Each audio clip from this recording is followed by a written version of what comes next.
என்ன எதுவும் நடக்கல? ஒருவேளை நம்ம எதிர்பார்த்த அளவுக்கு வெஜிடா இன்னும் மாறலையோ? என்ன பள்ளியை கேமல போட பார்க்காத. சரி விடு. அப்ப பிறக்க போற குழந்தையுடைய மனசு இதுக்கு தேவையான அளவுக்கு சுத்தமா இல்லைன்னு நினைக்கிறேன். அவசரப்பட்டு குழந்தைய பத்தி அப்படி பேசக்கூடாது. ஆமா, அப்படி பேசாத. சாரி, என்ன மன்னிச்சிருங்க. இந்த தடவை நல்லா கவனமா எல்லாரும் மனசை ஒருநிலைப்படுத்த ட்ரை பண்ணுவோம்.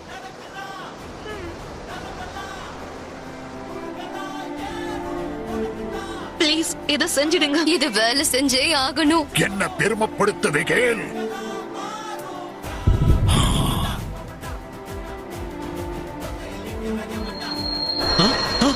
அங்க பாருங்க, வயித்துல வெளிச்சம் வருது. என்னுடைய உடம்பு ரொம்ப கதகதப்பா இருக்கு.